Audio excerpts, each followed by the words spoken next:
They should have made a deal the first time, and they got Midnight Hammer instead. And this will be very traumatic for Iran if they don't make a deal. Look, if they don't make a deal, then it'll be a different story. But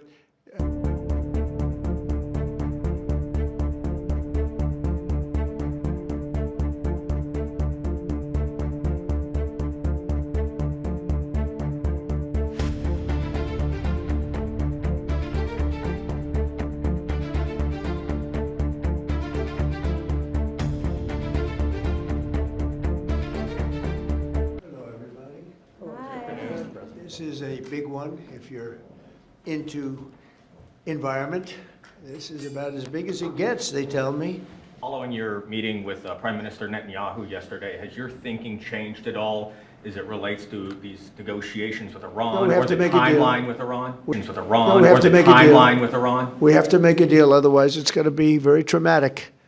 Very traumatic. I don't want that to happen, but we have to make a deal. They should have made a deal the first time, and they got Midnight Hammer instead. And this will be very traumatic for Iran if they don't make a deal. Look, if they don't make a deal, then it'll be a different story. But we had a very good meeting yesterday with Bibi Netanyahu, and he understands, but it's ultimately up to me. If the deal isn't a very fair deal and a very good deal with Iran, then it's going to be, I think, a very difficult time for them in the back. I guess over the next month, something like that. Yeah, shouldn't take, I mean, it should happen quickly. They should agree very quickly. Yeah. Mr. President, please. Why does Prime Minister Netanyahu want you to stop negotiating with Iran?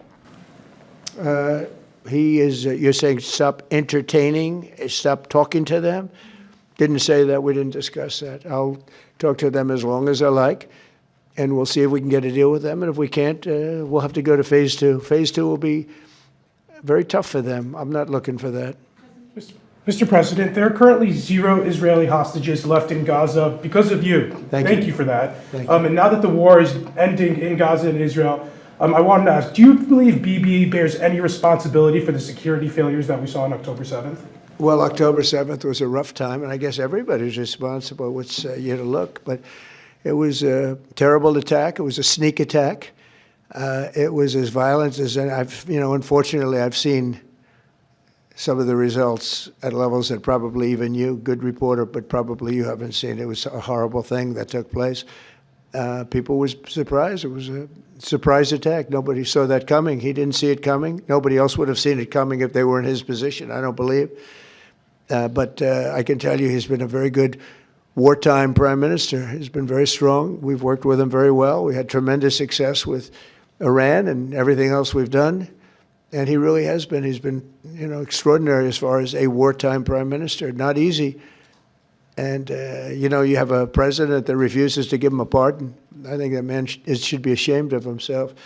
A pardon over this trial that's going on. The president of Israel, the primary power he's got is the power to give pardons. And he's not, he said he's given it 5 different times, but he doesn't want to do it because I guess he loses his power. I think the people of Israel should really shame him. He's disgraceful for not giving it. He should give it.